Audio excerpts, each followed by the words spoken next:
University of Alabama in Birmingham. My name is Lee Naves, and it's my privilege this evening to serve as moderator for the program. We have two very special guests. One is Dr. Yosef Ben Jochannan, who is an African anthropologist, an educator, an author, and a scholar. He's on my right, and on my left is Dr. George Simmons. Dr. Simmons is also a professor. He was born in the St. Croix, Virgin Islands, USA. And we will discuss a number of topics this evening. These gentlemen are here to talk about African origins. As you know, in America, Black History Month is celebrated every February. Without further ado, let's get right into it, because I know they have some interesting viewpoints that will stimulate your thinking, even if you disagree with them or agree. I'm going to call you Dr. Ben, if that's okay, because I understand that's what people usually call you. Yes. One of the more controversial positions that you take is that black Africans landed in America 2,000 years before Columbus.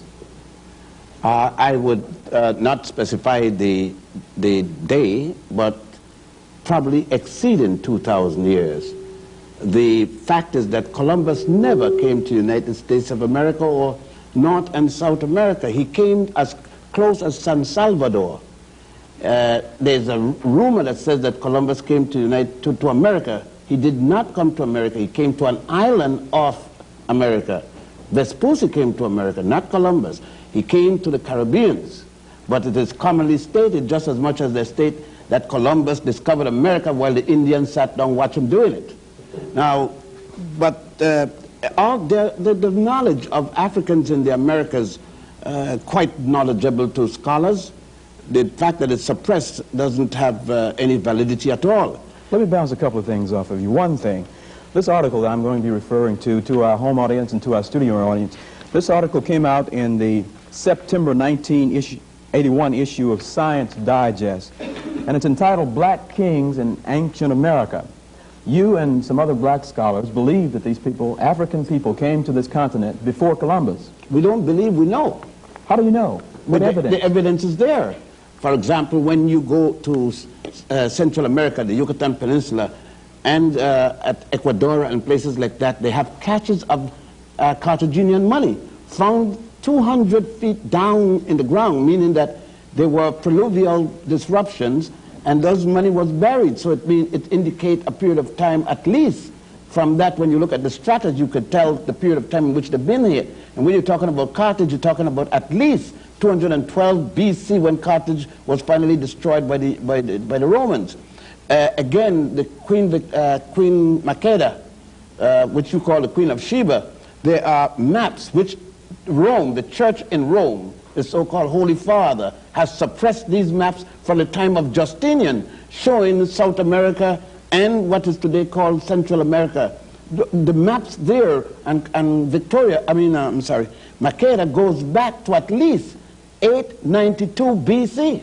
Before Christ. Before the Let me point out another thing, just from the same article. I don't know if we can see this on television, but here is a picture. Tell me what this is, and why do you see this as proof of the presence of Africans in America before? That is the Columbus. head of an Olmec. And the Olmecs were said to be the first of the indigenous Americans. And if you look, if an Olmec walked in here, then you would believe that he had come from the middle of Africa. And there is no doubt about it that all of the writers prior to racism admitted that the Olmecs were in fact Africans who had come across here. There is no doubt when Pigafetta and others, the point is that Van Sertima is writing and others, but Leo Weiner in 1938 at Harvard University wrote a 2-volume book for which he was fired about the Africans, Olmecs being Africans. And let me bounce this off of you, okay? You take the same statue. You say, well, you say that they're obviously black features, thick lips, broad nose. The stereotype. But, okay, the stereotype. Other anthropologists say, I think Michael Cole was one of them, he says that this is not a black man. He said the people who made these statues, which I understand are 8 feet high, the people who made these statues didn't have sharp enough tools to give them white features, so they're not really black statues, they're white people carved with crude tools. What's your response to that? It's strange that the tools were not sharp enough to make narrow noses, but it was sharp enough to put eyelids. So it would seem to me that an eyelid is harder to make than a tin nose. But Michael Cole is no less a racist than the head of the Ku Klux Klan. I mean, what's the difference between Michael Cole Reagan and the Ku Klux Klan? It have the same philosophy. What is the difference between the fellows writing the Bible and write about the Queen of Sheba saying to Solomon, look not, ye daughters of Canaan, look not upon me because I'm black. My parents sent me in the vineyard and that's all this nonsense. She's black because nature made her black. Her mother and father were black, that's why she's black. Had nothing to do with going in any vineyard, even though it's in the Bible. Okay, you talked about religion. We're going to get to that in a while. Let me turn to Dr. Simmons. You also agreed with this position that Africans were in this... I have no problem, no doubt.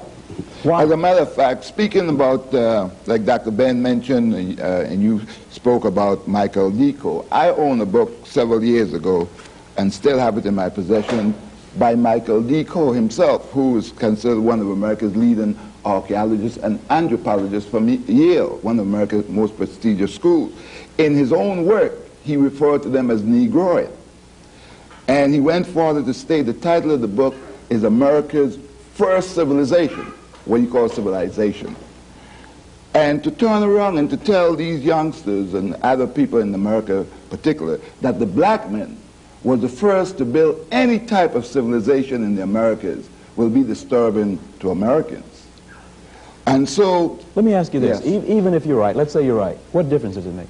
It makes a lot of difference. What kind of difference? It takes the inferiority complex out of the black man who felt that his only beginning and relationship here in this part of the world is that of slavery. Then it puts him in the driver's seat because, again, they don't tell you that there are man-made hills within the United States. They call them mounds. And they range from in the Midwest all the way down the eastern seacoast of the United States. And they have found artifacts in them that are similar to things found in West Africa and in Egypt, which is Northeast Africa, that predates the arrival of the so-called indigenous Indians to these lands. Another thing is some years ago, one of the major television networks back in New York, I don't remember exactly which one, ABC or which, had did a documentary, and they said that these Olmecs are the ones who brought right into the Americas about 3000 BC.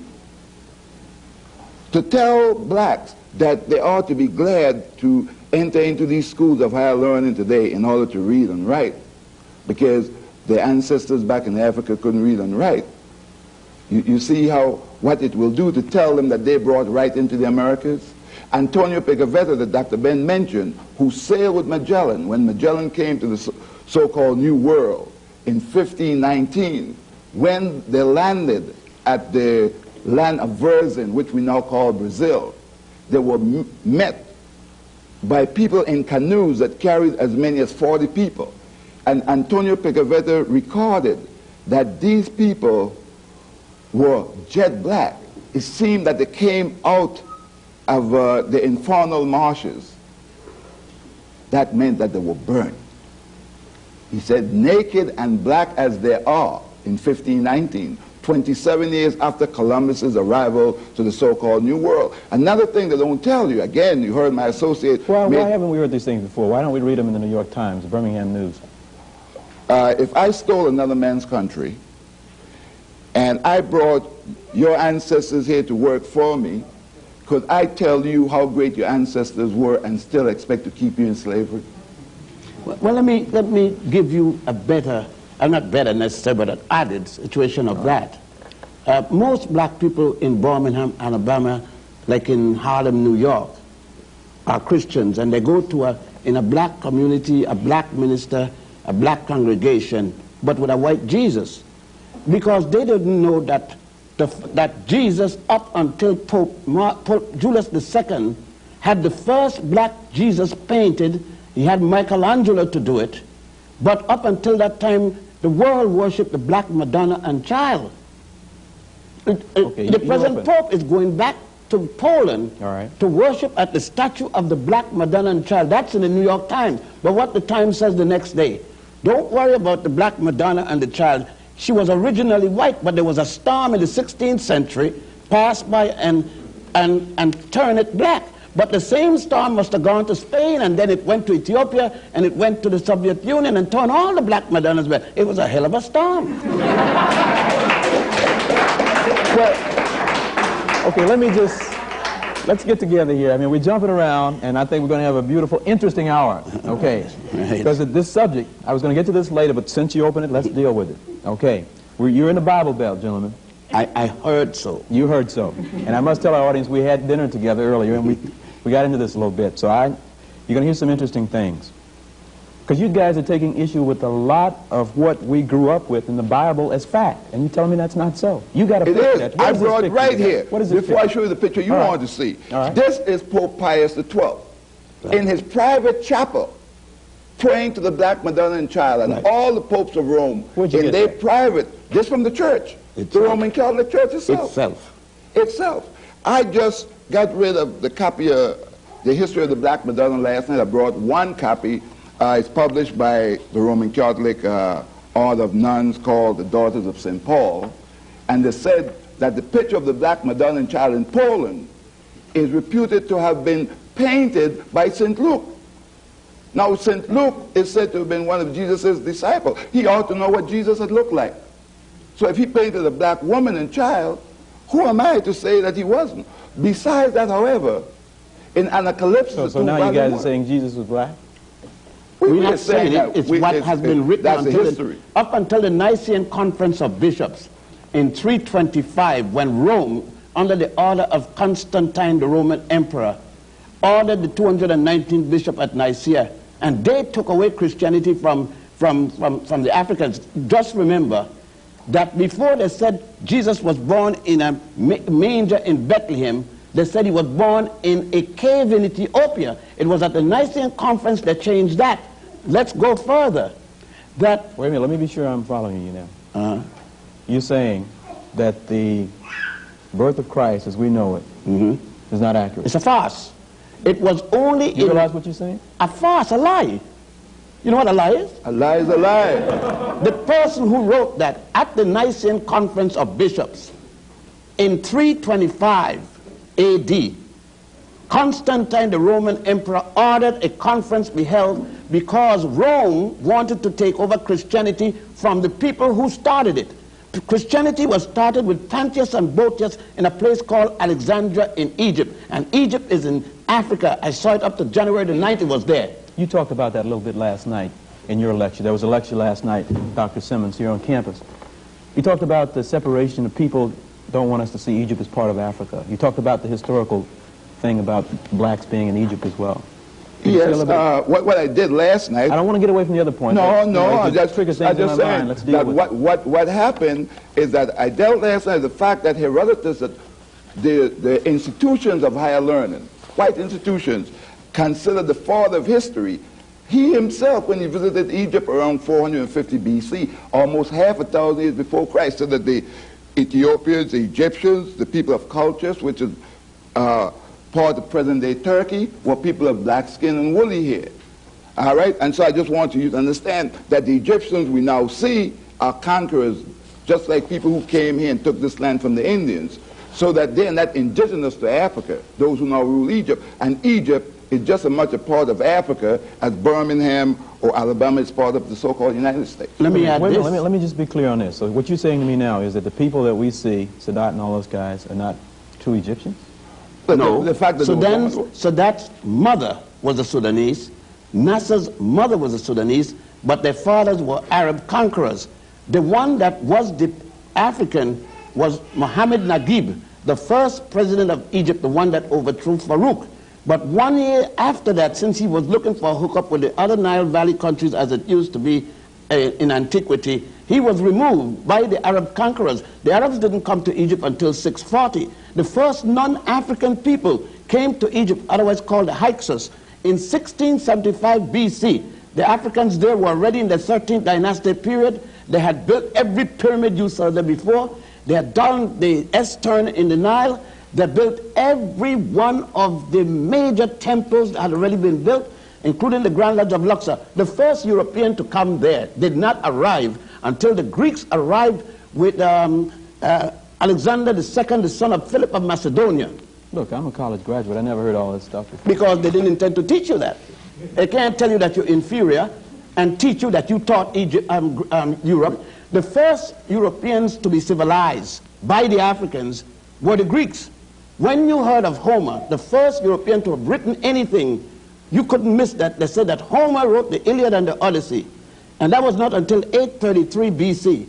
The Africans had already, in 255,000 at the Tassili Mountain, they had the Sibyllian period, first, second, and third, the pre-dynastic period, all the way up. The Africans had produced men like this, Imhotep, the multi-genius that designed the step pyramid of Saqqara, the first man to be a physician that even Hippocrates, the so-called father of medicine, is giving him credit and call him the god of medicine. The Greeks changed his name from Imhotep to Aesculapius. There he is. There he is. Wait a minute. This gets into what you were saying. So wait a minute. You guys are telling me now that black men taught Homer and... As a matter of went fact, to Egypt to school. As a matter of fact, the Egyptians said Homer was Egyptian, not Greek. That's right. It's only the Europeans said that. The Westerners now said that he was. But let us go back. Remember that Homer himself said in the Odyssey what?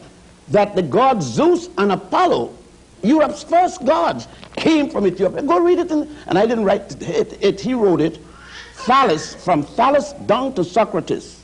And Socrates down to Aristotle, which they call the pre-Socratian philosophers and the post-Socratian philosophers. Each and every one, including Plato, who spent 15 years in Egypt receiving their education. You're saying Plato was educated in Egypt? 15 years. See, before that, you heard nothing of him. Every one of them. What you'd have me believe then also, for part of what you said last night, is that Plato and these guys went back home, and they were big guys. But they were taught in Egypt? Is that what you said? They came there for their education. And they said it. They didn't hide it. It's the modern writers, the modern instructors and professors who trying to deny it. Right, you can't have in a racist school in Birmingham non-racist education.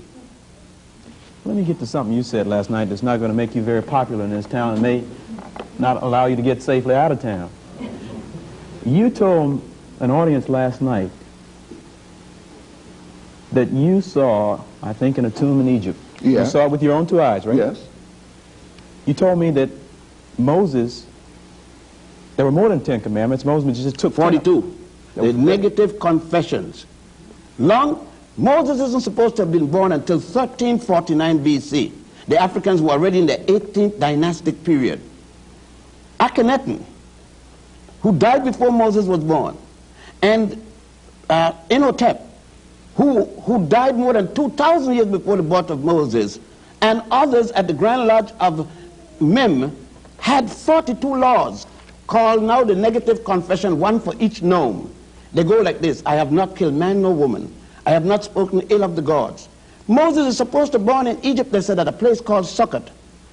Already, it says that Moses get the 10 commandments of Mount Sinai. Mount Sinai is still in Africa, right? The Sinai Peninsula is a part of Egypt. More so, is it possible for Moses to be born in Egypt, educated in Egypt? At age 85, he's still in Egypt, and he did not learn the negative confessions. Is it possible for you to go to school, born in the United States, go to kindergarten, elementary, junior high school, and college, and never heard of the United States Constitution? Then it would have been impossible for Moses, when everybody had to read the negative confession 5 times a day, for Moses not to have seen those 42 laws and extracted 10 of them, leave 32 more. Now, if you could go to the temple of Setaiwan at Abydos, to go to the tomb of Ramesses VI at the Valley of the Kings, go to the temple of Edfu, where you would, by the way, see the story of an immaculate conception and a virgin birth 4,100 years before the Mary and Jesus story. As a matter of fact, wait. No, let me understand. This let me just put it in form of a question then. I mean, I don't want to stop this, because we're here for information. But what you're trying to get me to believe is that Moses didn't get the 10 commandments from Mount Sinai, but he got them from his fellow Africans. Moses was the high priest in Egypt, a high priest of the Egyptians in Egypt. Then what was he teaching? He wasn't a high priest of the Jews. There were no Jews in those days. They called themselves. Remember now, there was no Israel yet. Israel is not until 1196. And when we to hear of Abraham, Avram as he was called, coming into Egypt. The Africans already in Egypt, already in their 14th dynastic period when he shows up. All of the pyramids are built. That's another thing. Every one, the 62 pyramids in Egypt were built before the first Jew was born. Why was he fleeing from the Pharaoh? Let me ask What you was the something. charge? I could write anything when I want to write, you know. Who's going to stop me from writing if I got the power? I was about to ask you, what kind of trouble do you get into for holding these kind of views? Oh, the other day, a black sister spat in my face, and because she couldn't take that. She couldn't take that Jesus was black. She said, no, no, no. I mean, he had no color. If he didn't have no color, how John the Baptist saw him to baptize him? Do you realize that you're getting at the foundation, that you're shooting and digging away at the foundation of what most of us grew up believing? Yeah, well, we believe a lot of things for a long time. One time they give us 3 pages in the Bible. Slave, obey your master. And that's what we believed for the longest time. They said that Jesus said, so how would Jesus, who fought the system, say to the slave, obey your master? It didn't sound rational, would it? So, look, most of the things, we're in a European system. You could come to this university and spend 4 years, go back and spend another 2 for your master's, and another 1 or 2 for your doctorate, and never had any course at all about Africans. But every day you come here, you got courses about Europeans. This is an extension of European culture, European belief, European racism. And it has no intent of teaching about the Africans. The Africans built the Europeans' first university, the University of Salamanca in Spain. These are historical records. It's just like... Okay, one of the things you said last night is that it's not just black people who are saying these things. No. Most of this information are written by whites. In white books. It's just that they don't emphasize it in the classroom. As a matter of fact, let me back you up when you open up the discourse. We were speaking about Columbus. None of them in here, none of the listening audience, even in the air, has the faintest idea that in the life of Columbus, when after his death, his family had to go to court because charges was raised, and this is in the record in the Vatican, in the secret archives of the Vatican, that Columbus was shown a map of where the Queen of Sheba that Dr. Ben spoke about, this black woman who had mated with Solomon and produced the son, Menelik I, and they lived more than 900 years before the birth of Jesus, had already sailed through what we now call the Strait of Gibraltar, came to lands to the west that was longer than Africa and Europe combined. And that, brother, is North, South, and Central America. May I add this? Right here at this university they teach, and I've just been here a few days, right? A day. They teach in this institution because it's the same as Cornell or anywhere, that Hippocrates was the father of medicine. He's not until 333 BC. Let me read this for you. Okay, you teach at Cornell, is that? I teach at Cornell also. They let you teach this kind of stuff at Cornell? They teach it now, I'm there. Okay. 1700, in 1700 BC, that's 1400 years before Hippocrates, you can find the Kahum medical papyrus. Papyrus is paper. Okay. A compendium of information about women's diseases and pregnancies. In 1600 BC, that's 1300 years before Hippocrates, the Edward C. Smith Papyrus, a comparative surgical text and anatomical inquiry. It especially deals with the spinal column. 1550, let me jump to one here.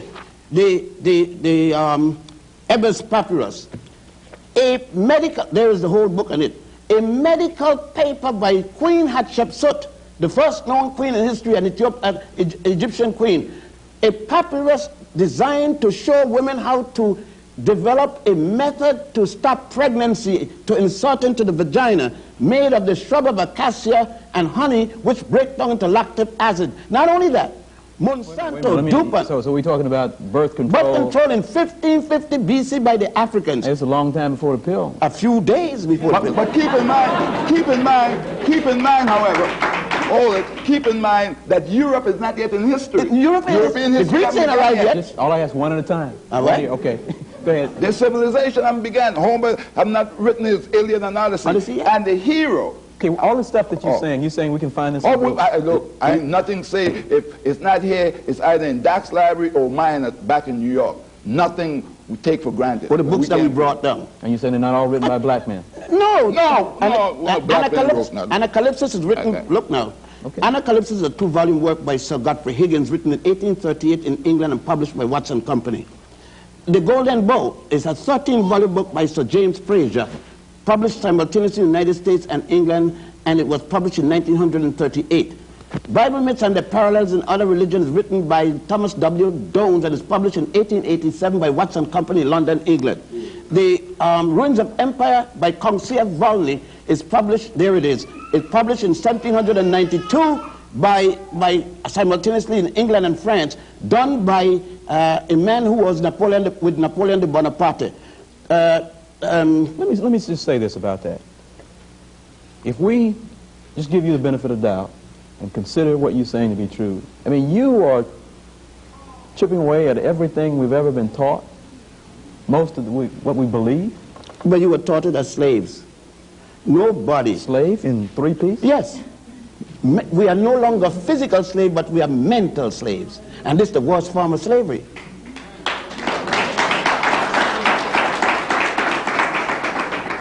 Some of us believe that the Cadillac and the house on the beach makes us free. But it's the mind that makes us free. Well, I'm just glad I have to ask the questions and don't have to defend any of this stuff.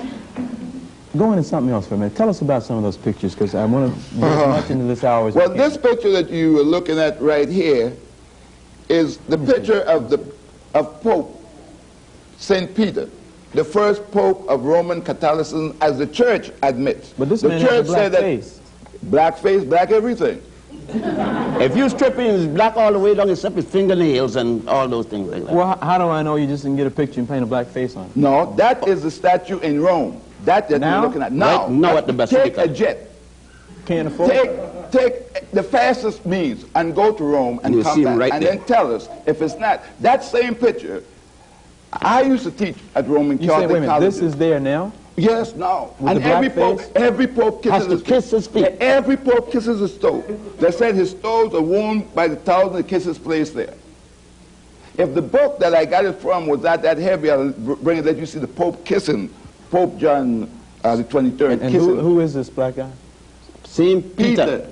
The man that they told you, every black minister, every white minister says, Jesus gave Peter the keys to heaven, which means that no white man, nobody else could enter into heaven unless he come by way of me, the black man. But I hold the keys to heaven. That's right.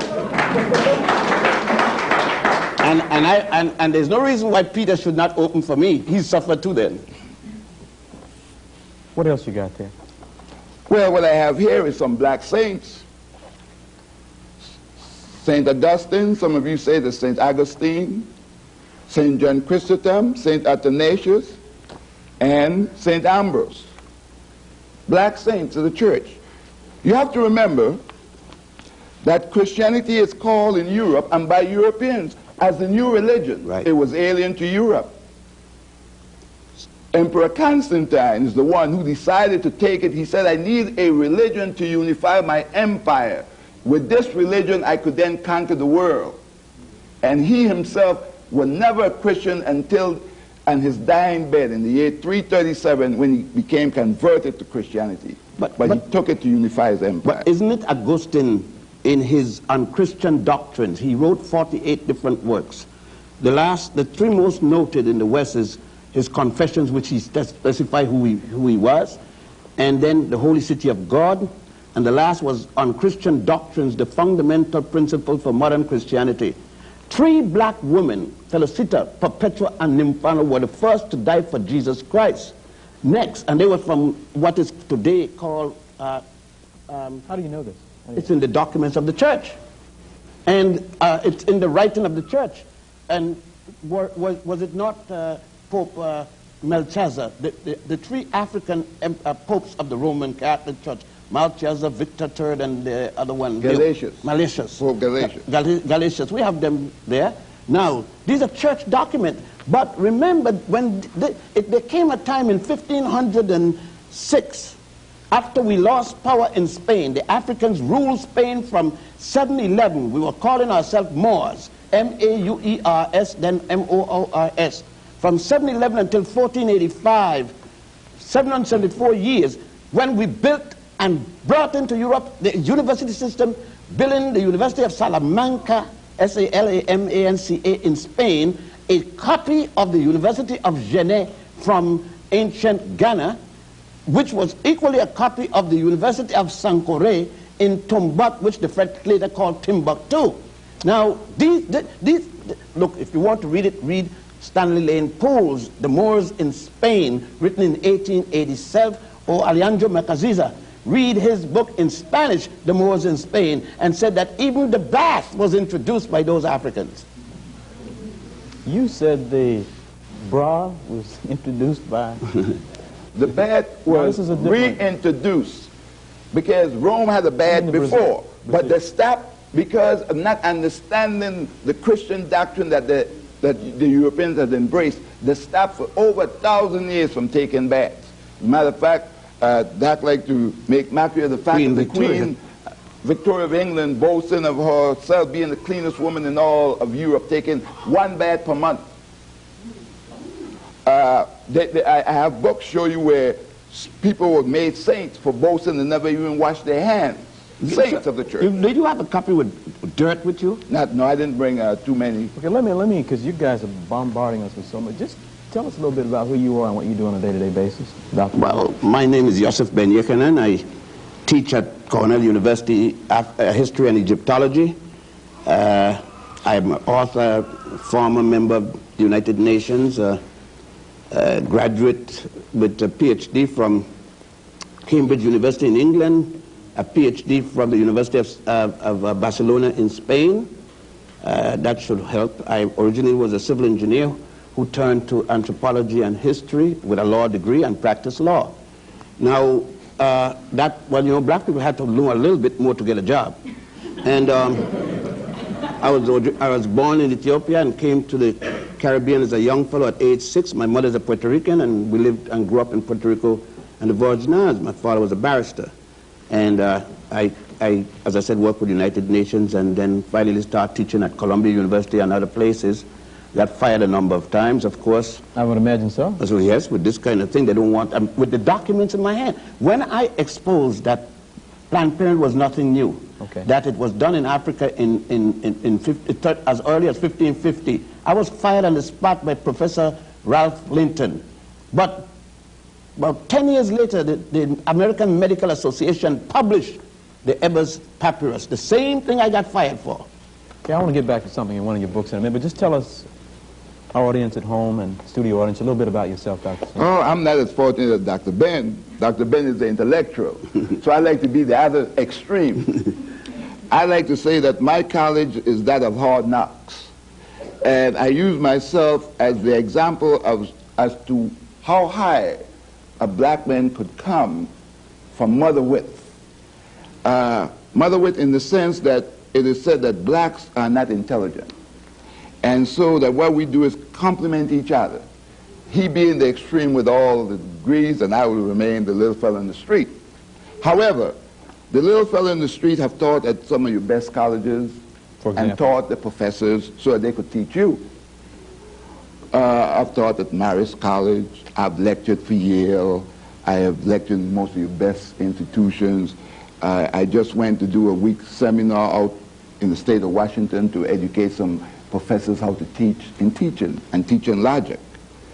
I think what happened, like some people say, well, Simmons, why don't you go and get the thing? I said, no, at my age, I'm not looking for prestige, but my churn will. And since there's a thing that black people are dumb, I like to sit back being dumb and just waste the intellectual other folks away. Well, he's being very modest. I'm looking for that He's quote. my associate in my office. That's all right. And yes, and at Malcolm King College, and was the chairman of the Department of History in many schools, so he's being modest. I am. Let's get back to some of this. Let me see that for a minute. Let's get back to some of this stuff we were talking about last night, you were talking about at dinner. You guys just took on the Bible. And which one? There are many Bibles. You got about 3,000 versions. And the one that most people here believe in is the King James Version. And when a version is not a fact, a version is something like the original. And James commissioned 47 men under Sir Francis Bacon. He pulled them from Cambridge University, Oxford University, University of Eton, and University of Scotland at Glasgow. Those 47 men wrote God's words. You're not going to be very popular in this area. I didn't plan to be. Okay. This quote from one of your books, and this will be available to our studio audience, and we'll talk about this a little bit after we get off the air. And I'm not even sure I should read this. This is from a Bible. That's the Bible in this. You should read it. Read what was in Genesis up until the 6th century. It is still in the Book of Mormons. That's the people in Salt Lake City, which many blacks have joined because they'll join the Ku Klux Klan as the open membership. It is still in the Calvinist teaching in South Africa. And read what was in the Bible up until the 6th century. So you're saying that this is still in the Mormon Bible? It's still in the Mormon Bible. It is still in the Calvinist Bible. And they look at the bottom where the Roman Catholic Church had it, and they now make an excuse that they were sorry that it was ever in there, but nevertheless it was. All right, let me just share this with our audience here and our audience at home. And this is from one of Dr. Ben's books. And from all the books, that it's on page 120 and 21 in that book. Let me just share a little bit of it here, because I want to get some reaction from you, and it's something for folks to think about. And you say this is from a Bible. Therefore, it must be Canaan, your firstborn, whom they enslave. And I'm just starting in the kind of the middle because there's a lot of it here. And since you have disabled me, doing ugly things in blackness of night, Canaan's children shall be born ugly and black. Moreover, because you twisted your head around to see my nakedness, your grandchildren's hair shall be twisted into kinks, and their eyes red. Again, because your lips jested at my misfortune, theirs shall swell. And because you neglected my nakedness, they shall go naked. And the rest of this stuff is underlined. And this is a quote from the book. Bible, you say. And their male members shall be shamefully elongated. Men of this race are called Negroes. Their forefather Canaan commanded them to love theft and fornication, to be banded together in hatred of their masters, and never to tell the truth. That's right. It was in the Judeo-Christian Bible until the 6th century of the Christian era, also called AD, Anno Domini. And some black ministers refer to it. Just a few weeks ago in New York, I was listening to my radio on one of these religious programs sponsored by a liquor store. And it says, the minister says that these young blacks are acting up. We shouldn't act up anyhow because when we die and we go to heaven, we're going to be white anyhow. So we say anything. Remember that we did not know that Christianity came from Egypt, and that the first monastery was on the island of Philae, which is still there now, and that the Christianity went into Ethiopia and all of North Africa, where they had 7 patriarchs and 27 bishops before the first one in Greece or Rome. We knew nothing about that. We didn't know. Up to now, you got black people sending missionaries to Africa, not knowing that the Coptic church is older than the Roman church. We still send missionaries. We still tell lies about Africans eating the missionaries. I wish we did eat the missionaries, then we would have had no problem. But we still got that. We still got roots. People thinking that roots has had something to do with history when the man says a novel. People naming their children Kente Conte and Conte Kente and all kind of thing now. With these people, you take issue with that? You find something wrong? Yeah, it's garbage. It has nothing to do with history. Are you calling It's Roots, a novel. Roots, the most popular television show in the history Amos of and this Andy country? was the most popular radio show. And it had nothing to do with black people. It were 2 white Jews. You know, as told you, the worst part of our enslavement is not the shackle on the hand. It's the shackle on the mind. What we have been conditioned. Look, remember this, that the slave master doesn't train his slave to be free. We once used to train ourselves when we had such things as the African Methodist Episcopal Church, the African Baptist Church, the African newspaper. Frederick Douglass, Nat Turner, Denmark Vesey, and all these different people had churches where they taught the people their own history. Look, go into our churches and find out, do they sing the spirituals anymore? No. They got anthems from Scotland, from Germany, they don't sing the songs of the African people anymore in the churches. What's wrong with that? What's wrong? How does a song from Europe, from Scotland relate to you? You Scottish? You could have fooled me. But you see, this is the whole thing. Suppose that we just, not all of it, just suppose we believe half of what you said here tonight. What difference is it going to make? Quite a lot of difference. Your behavior. What difference? What difference? The behavior of the child. If you tell a child that all his ancestors and all his people before him ever was, and you prove it to him by not showing him anything that his people did, why would he feel good? When you got busing now, everybody's been fighting for busing. So the bus goes, you show me one bus bringing one white kid from a white neighborhood into a black neighborhood to study. All the buses go from the black neighborhood to the white neighborhood. Show me a class in music appreciation where they're showing you African music. It is European music alone. Now it has an impact on the child. The problem that we are facing is that, I see you ask what's the difference, okay. In the church tomorrow, they're going to be a church, and every one of the black churches got a white Jesus. Go into a Chinese church and see if you don't see Jesus got slit eye like a Chinese. Go, you know what I mean? Go to everybody but us. Religion is the deification of a culture. And the gods look like the people talking about it. And the angels. Here you got Jesus. Now give me, if you talk about image. December the 25th, coming. You're going to see this, and before. Jesus wrapped with swaddling bands. It says it. Wool. We're in the desert now. It's 110 degrees minimum Fahrenheit. We're in the desert, and the child is wrapped in swaddling band, the wool. What mother's going to wrap her child in a wool blanket in the desert? Let's go further.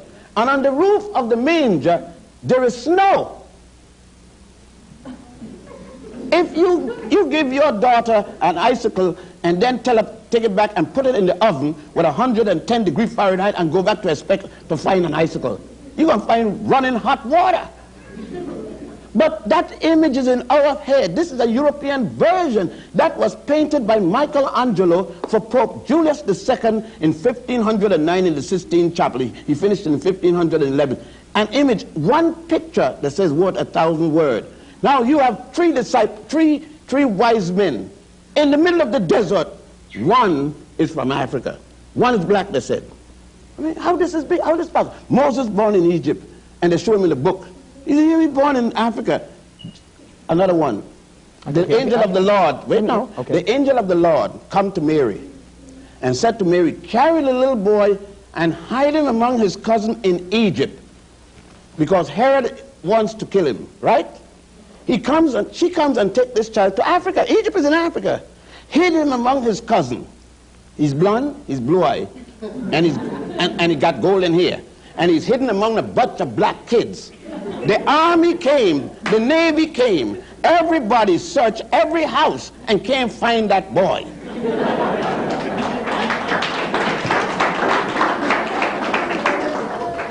God, time's moving on, and there's so much here. Okay, let me just throw this at you. I'm sure you've offended a lot of people's religion. There are those who would say, or sure I'm thinking, or sure I'm sure they're thinking, that what you're saying is just a lot of racist garbage. Well, they will say reverse racist. They don't allow us to be plain racist. We have to be different. We're the reverse kind. Now, people will say anything, and even black people will say we will control our mind, our thinking. The point is this, that the person said have never read anything hardly. Let us go into the theologian's library and see the amount of books they have. How many of these people have gone and traveled? You see, what I'm saying, there is no major university, major library in Europe I have never been to. There's no major library in Asia or Africa I have never been to. I have been to every one of the major tombs and temples of Egypt and got the pictures and read the hieroglyphs and everything like that. You even said you discovered England. Tell people about I discovered England when I was, the first time I went to England, I discovered it. I was in the middle of London walking around, doing like this, looking around, and the Bobby, that's the policeman, he came and he says, what you doing? I said, I'm discovering England. He says, you must be deaf. You know what that means, crazy in English. And England have always been here. Says, well, I'm doing like Columbus. I just came here. I'm the first of my people to come, so I got to discover it. They discover everything that they came to, isn't it? They discovered the source of the Nile. While the African brought them, showed them the source of the Nile. Africans there having a nice bath, naked. Naked, we were bathing very naked because what we got to hide? We were naked. But you claim that Africans invented the brassiere. Yeah, but the fact that they invented the brassiere as a string for the purpose of keeping the breast from jumping up and down. I mean, you know, because it causes young men to burn when they see that. But the thing is, as I was listening to Dr. Ben speaking about the European discovery, I thought about going to the moon, that the Europeans have not changed. Up to today, he still operates that way. Wherever he goes, the first thing he does is plant a flag. When the United States sent men to the moon, they didn't care if there were moon people up there. The first thing they did is put that flag. This belongs to us and the Bible. I'm ready to kill for it. Okay, putting aside charges of reversed racism, you guys are chomping at the beliefs of a lot of black folk. I mean, at dinner, you shook up some people when you said that, talked about black preachers. Yeah, but let me just ask you this. I mean, let's just say this. All right. People believe, unfortunately, most black people here believe that the only religion black people ever had was Christianity, or Judaism, or Islam. They forget that the first known religion was the worship of Ptah, P-T-A-H, along the Nile. There was no Adam and Eve mentioned any place yet because there was no Judaism, and if there's no Judaism, there's no book of Genesis. But you went so far as to say that the virgin birth, Adam and Eve, Noah, were all repetition, and they could read the works of... you said they're myths. They're myths. All religion is myths. Religion is based upon belief. There are people who would bet their lives that Jesus was born There are people who are dying to go into cemeteries.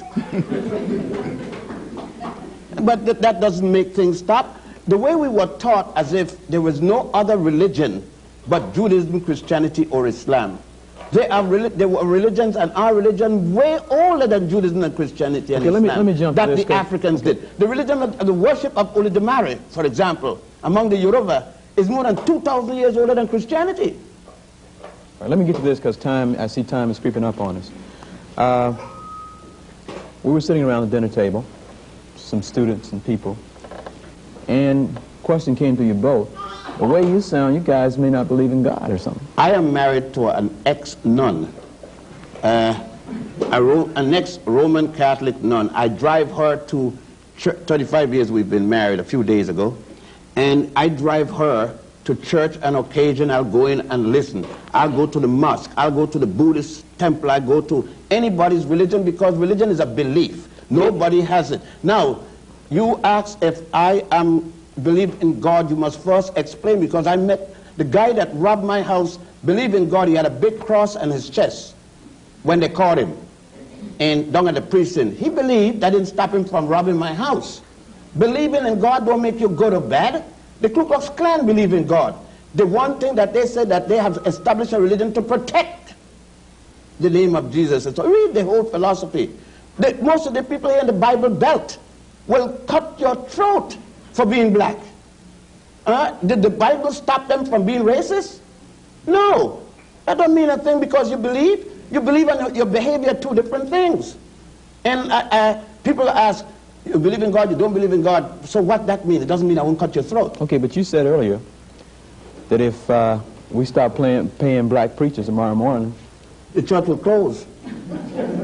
How many of them come in to do volunteer work?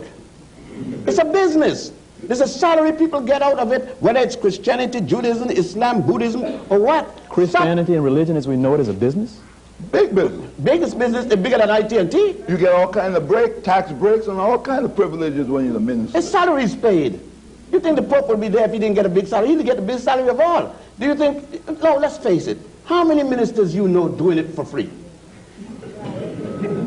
Just tell me. Okay, this is black. If you don't pay your 10% tithing and see how, if you're going to get buried, they leave your corpse, it may come to the undertaker parlor and say a few words, but you're not coming to the cemetery. You sing in the choir. all you want and go and get married and see if you don't have to pay. What are we to learn from all this? How are we to change our lives? Or how will it change our lives in the better, or can it? No, I am not against anyone believing in a God system. To the contrary, I do believe in a God system. A system. But what I'm against is that for African people, and by the way, you're Africans, you know, you may not know that, but just remember, if you get a rabbit and put it in an oven, and the next day you go in there and it has little ones, you don't call them biscuits. And if Africans come to America and got little babies, they're Africans. Okay, I know you don't like that when you look in the mirror because you can't think you're an African. But anyhow, I have no objection at all. My children, I have a daughter who's a Jehovah's Witness. I have... Does that bother you? No, it don't bother me because I train my children. And I know what they believe and don't believe. And in fact of her being a Jehovah's Witness, when problems strike, it's Big Daddy they're coming to. I know that. And my daughter was trained to be intelligent, that you don't pray to stop getting pregnant. You have to do something about that. You gotta go either to the drugstore or a gynecologist. You pray all you want. If you're having a man, the praying will stop the pregnancy. You understand? But birth control will. Okay, the pill will help. Now, that's reality. I'm not going to tell my daughter, no, you believe in God, if you've got a man, pray, and the boy will make you pregnant. Okay, but I can think of a specific example. People who may be physically ill would not go to the doctor. I'm thinking of one particular instance that I know about. Right. Lady would not go to the doctor because she said she'd rather be in church. She's going to die soon. I do not want a minister when I get hit by a car. I want a specialist in bones. Well, let me take you for a moment. Let me use myself for an example. I was bleeding to death. I was going to die. I was losing blood faster than the doctors could give me. And they said, we must operate. And there comes a priest to say something over me, whatever it is. I told him, I don't need him. I don't need him. I want a doctor. That's right.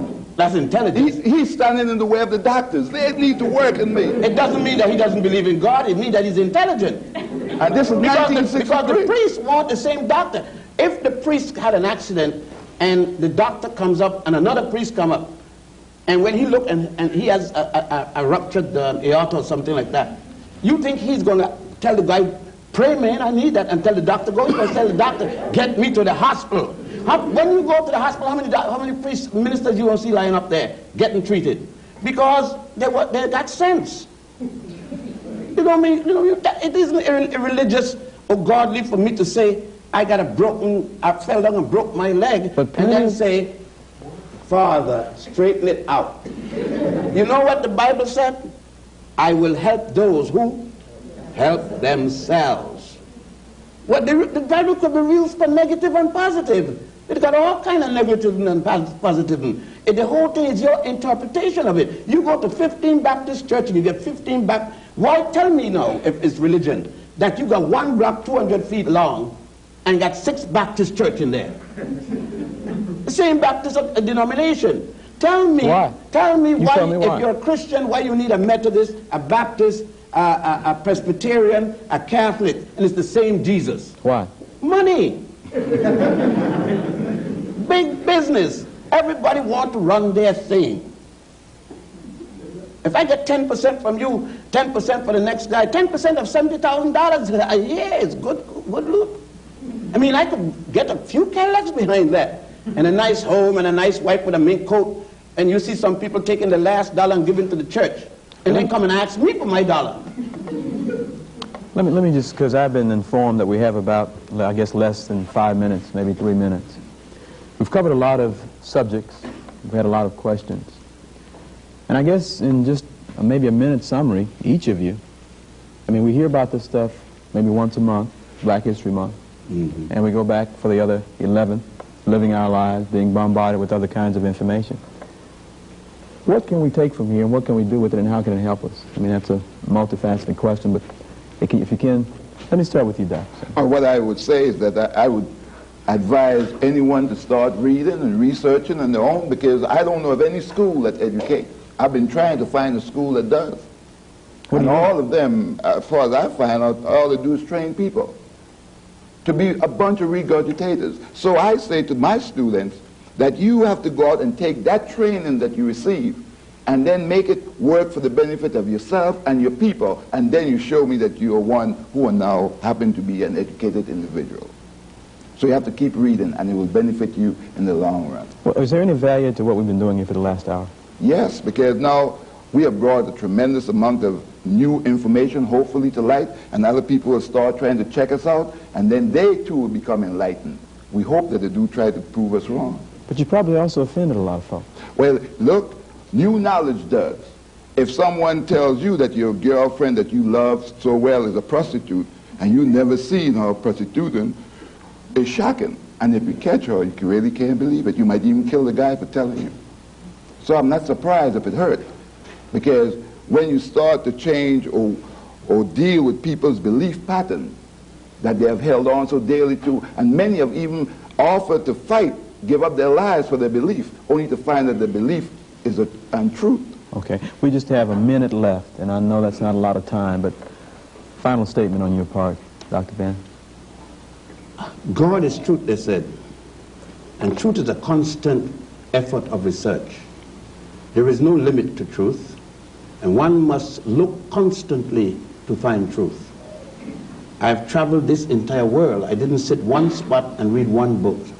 I went to thousands of libraries over the age. I'm 64, and I've been, from 1938, I have been doing research in the area of African people. Think you've been making any progress, making any difference in people's lives?